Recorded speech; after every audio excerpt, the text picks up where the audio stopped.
Ya, Anda masih di Apa Kabar Indonesia malam akhir pekan nih. Akan dibawa kemana? Kayak judul lagu nih, akan dibawa kemana kasus ini. Nah, kalau misalnya tadi Mas Taufik sudah bilang bahwa yang berwenang adalah KPK, tapi kan pada akhirnya juga polisi merasa berwenang. Nah, polisi merasa KPK sudah mencederai komitmen antara MOU antara ketiga lembaga hukum. Tapi sebenarnya kita nih yang awam juga pengen tahu sebenarnya kalau misalnya dari undang-undang, MOU atau apapun itu, yang lebih kuat yang mana sih? Ya, gini lah, ini kan masalah penyidikan. Penyidikan itu bagian daripada hukum acara. Nah, hukum acara perintah konstitusi pasal 24 ayat 5 harus diatur dengan undang-undang. Nah, undang-undang KPK sudah mengatur ya. Pasal 50 itu sudah jelas dan tegas. Dan katanya ada MOU. Sekali lagi, MOU kan perjanjian.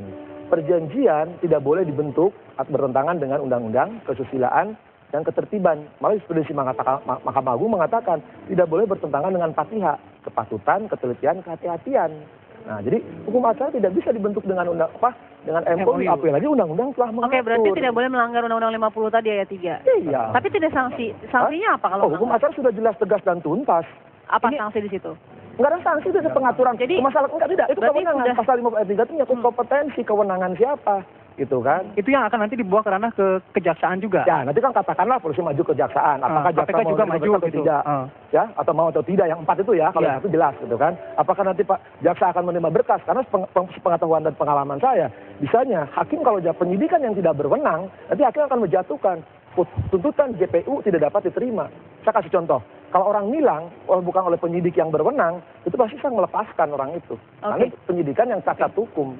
Oke, Bang Tommy, tadi kembali ke yang tadi saya tanyakan. Kan begini, sini kan sudah opini publik juga sudah terbagi antara yang sudah di Polri saja atau di KPK saja kemudian. Tapi apa yang dilakukan Joko Susilo nanti juga akan mengiring kemana itu akan berlangsung. Apakah kemudian nanti diperiksa oleh KPK atau oleh KPK akan kooperatif, atau hanya kemudian menuruti ke Polri saja nih? Nah, jadi begini. Ada undang-undang, ada MOU. MOU itu saya tidak pernah lihat ada ketentuan yang bertentangan dengan undang-undang di sana. Artinya laksanakan aja. Nah, yang bolak-balik dikatakan pasal 50 ayat 3 itu, saya setuju dengan pendapat orang yang mengatakan, ada nggak hukum acaranya itu? Nggak ada, sanksinya nggak ada. Itu sebabnya karena 3 lembaga penegak hukum ini punya kompetensi untuk menyidik kasus korupsi, itu makanya mereka buat MOU itu, surat kesepakatan bersama. Nah, kalau itu nggak dilakukan, saya udah katakan nih teman-teman saya semua, kita bisa beda pendapat. Pak Asep tadi bilang cerita mengenai jurisprudensi Mahkamah Agung mengenai patiha, kepatutan, ketertiban, kehati-hatian. Meskipun saya punya pendapat juga yang mengatakan bahwa suatu perjanjian itu menjadi undang-undang bagi pihak yang membuatnya, pacta sunt servanda. Itu melanggar undang-undang nggak? Enggak. Melanggar ketertiban? Enggak. Kehati-hatian? Enggak. Itu jadi undang-undang bagi mereka. Maka marilah berkoordinasi. Kalau tidak, ini yang terjadi. Duplikasi penyidikan. Apa yang terjadi? Saya katakan begini. Katakan saya supaya tidak bias ke pengacaranya Pak Irjen DS. Kalau saya kuasa hukum dari orang yang 2 instansi lagi menyidik perkaranya, saya kan bilang saya nggak mau diperiksa. Itu melanggar HAM itu. Satu kasus ditangani 2 penyidik. Itu pelanggaran HAM. Makanya duduk sama-sama, tidak boleh ada arogansi di sini. Duduk sama-sama, kalau nggak akan begini terus. Sampai kemana? Gitu loh. Oke, Mas Taufik, tapi melihat duplikasi penyelidikan ya, KPK sendiri itu gesturnya mau kemana sih kalau melihat setelah ini Joko sudah diperiksa oleh Polri, gesturnya KPK mau menunggu atau kemudian ya udah biarkan selesaikan dulu di Polri baru ke kami, gimana kalau Mas Taufik melihatnya? Ya, kita tidak bisa membaca paling tidak mencermati ya, paling tidak mencermati ya. Saya sih nggak bisa menjawab itu karena bisa jadi pandangan kita kan salah terhadap apa yang sudah direncanakan oleh KPK. Tapi saya mau menggarisbawahi hal lain ya. Tadi kita sudah bicara soal sudut pandang undang-undang bahwa jika ini dipaksakan ya ada 2 penyidikan ini maka dia melanggar undang-undang. Tapi ada lagi yang juga harus kita pertimbangkan yakni soal potensi konflik kepentingan. Ini satu prinsip yang universal di mana ketika ada seseorang, siapa nih, Mas? Nah ini ada institusi ataupun seseorang yang dia punya konflik kepentingan terhadap suatu perkara, potensi konflik kepentingan terhadap suatu perkara, maka pihak tersebut harus mundur. Nah, dalam kasus ini kan yang menjadi objek di sini adalah oknum-oknum di kepolisian, ya.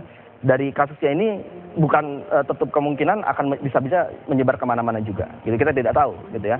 Nah, artinya ada potensi konflik kepentingan yang terbuka di sini. Tentu jika kita berharap ada satu penuntasan terhadap kasus ini tanpa ada kecurigaan-kecurigaan dari publik, maka apabila Mabes Polri berjiwa besar, ya, menyerahkan pada KPK, silahkan, kami ingin institusi kami bersih, maka bersihkanlah ini dari oknum-oknum yang mengganggu Mabes Polri ini.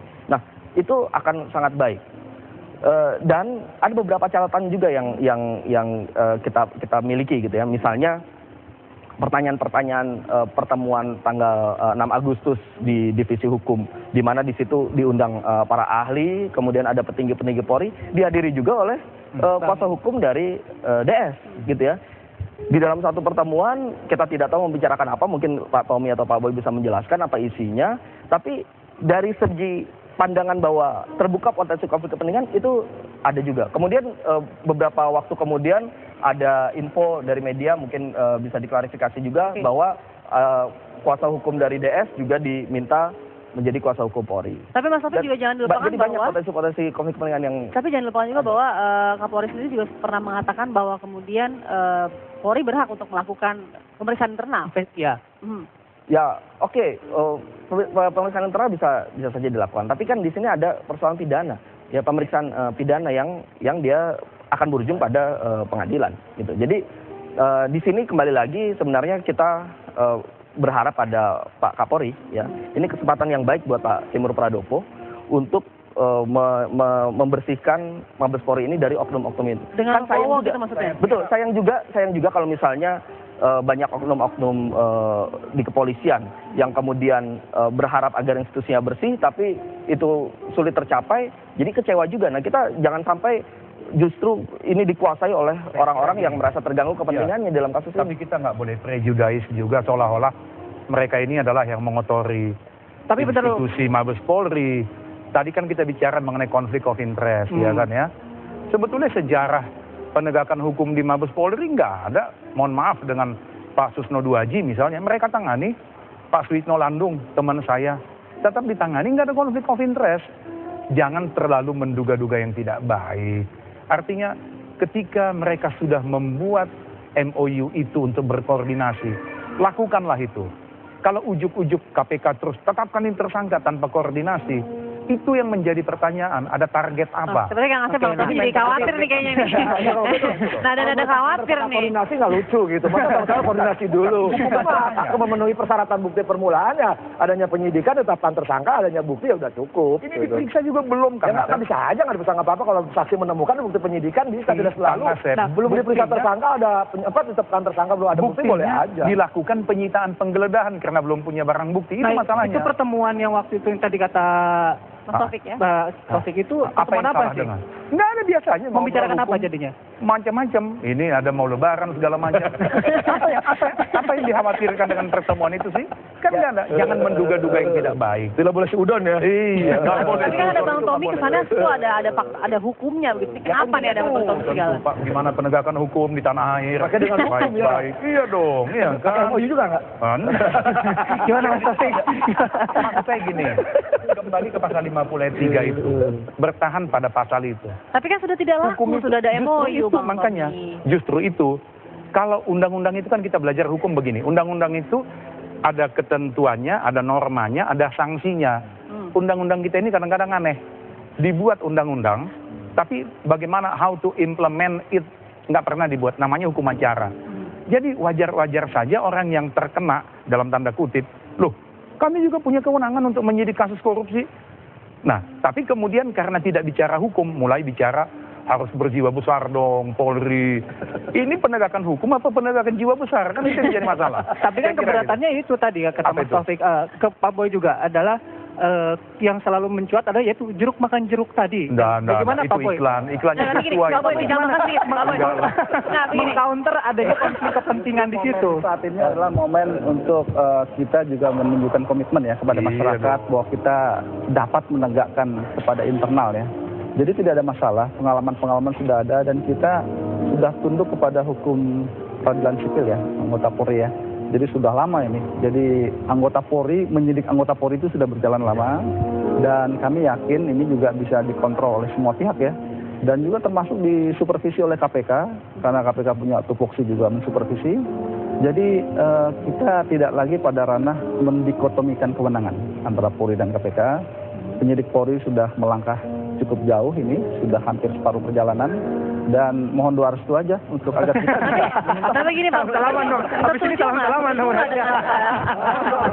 Gini Pak Boy, setuju nggak dengan analisa tadi Mas Taufik mengatakan bahwa kalau ingin kembali kepercayaan dari publik, kemudian legowo saja menyerahkan dengan KPK? ya pendapat Mas Taufik kita hargai. Iya bisa saja berpendapat kan boleh, namanya pendapat kan. Tapi kan juga kita punya keyakinan. Inilah momen buat kita untuk menunjukkan komitmen kepada masyarakat bahwa kita dapat menegakkan hukum di internal kita jika ada penyimpangan, penyelewengan oleh anggota kita. Dan kekhawatiran masyarakat nanti akan kita lihatlah bersama perjalanannya ke depan seperti apa. Apakah benar atau tidak ini adanya semacam konflik interest, apakah ada menutup-nutupi. Kita akan transparan, semua pihak bisa mengontrol, media bisa mengontrol, dari pihak KPK bisa mensupervisi. Jadi tapi sepertinya tidak ada lagi. supervisinya menjadi terbatas gitu ya Mas Taufik ya, kalau misalnya dilihat dari kasus simulator sendiri. Ya kan di sini barang buktinya satu gitu ya. Sementara ada dua perkara, bukan dua perkara, dua proses yang sedang berjalan dengan tersangka yang sama. Dari segi teknis ke depan akan menyulitkan. Belum lagi terbuka kemungkinan loh bagi tersangka-tersangka ini Lain. kemudian dia menguji, men-challenge proses yang menurut mereka itu tidak sesuai dengan undang-undang. Nah ini juga potensinya besar dan seperti kata Pak Asep tadi bisa juga di NO oleh pengadilan ketika prosesnya dianggap salah. Nah ini kan menjadi persoalan bersama. Sekali lagi kasus ini kan bukan hanya miliknya KPK atau bukan hanya miliknya Polri, tapi milik masyarakat juga. Institusi KPK maupun institusi Polri ini kan milik kita bersama. Kita punya keinginan untuk menjaga kedua institusi ini. Kita bayar pajak dan sebagainya kan juga demi institusi yang bersih ini. Jadi saya pikir ini perjalanannya masih panjang lah. Kan Ini perjalanan masih panjang. juga habis loh dipakai mereka.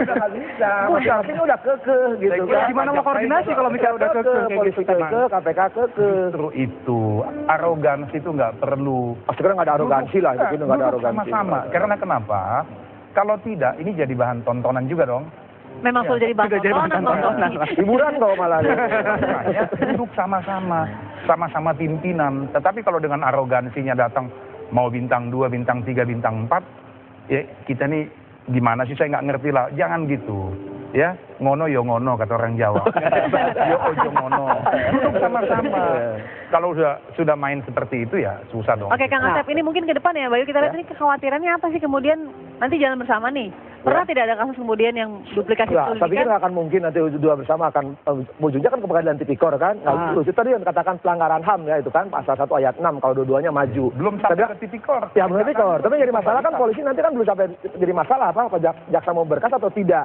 Dilemanya nanti katakanlah jaksa memberkas. Ada kemungkinan tadi kan, misalnya bisa NO, ya, atau juga mungkin maju terus, ya kita nggak tahu gitu kan. Tapi kan sebelumnya juga KPK dan Polri juga sudah pernah menangani perkara yang sama di Mekar itu kalau nggak salah. Satu berkas, nggak bisa satu orang dasar dakwaannya satu tidak bisa dua, itu pelanggaran HAM jelas itu. Nggak bisa yang 4 ya, yang 4 ini, kecuali yang 1 boleh naikin lagi itu lain soal, tambah parah lagi gitu kan. Nah jadi ujungnya harus satu berkas. Yakin di pengadilan tidak akan terima terhadap satu orang. Ya diatur dua dakwaan dengan 2 yang berbeda, satu oleh jaksa dari yang polisi, satu dari KPK. Itu jelas tidak akan mungkin. Ini belum sampai pengadilan akan ditolak kejaksaan. Percaya mas saya kalau situasinya begini terus. Yang mana yang mau diterima? Anggaplah misalnya Polri tetap ngotot untuk menangani 4 tersangka yang sama ini, ya berarti KPK dia nggak bisa melanjutkan. Nah itu yang jadi problem. Berarti KPK hanya menangani DS. Nah apakah itu yang diharapkan? Jadi hanya ditangani oleh Polri 4 tersangka ini agar satu berkas, karena tidak mungkin dua berkas. Jadi kalau sudah pasti Polri yang menangani, dia KPK jadi tidak bisa jalan lagi, tidak bisa dua-duanya berjalan kan kita bersama. ini sama ya, misinya memberantas korupsi. Jadi dalam misinya bukan koordinasi aja gitu. Di negara kita ini ada 3. Baik, terima kasih nih Pak Boy. Jadi ada 3 yang penting berkoordinasi. Koordinasinya lah Pak nanti sama KPK. Terima kasih Pak Boy, terima kasih akhirnya kita bisa salam-salaman nanti tadi. Terima kasih Bang Tommy dan juga Kang Asep. Sayang nih Bayu sudah sampai sedikit sekali nih waktu kita, tapi kita masih akan kembali lagi di Apa Kabar Indonesia Malam akhir pekan. Terima kasih.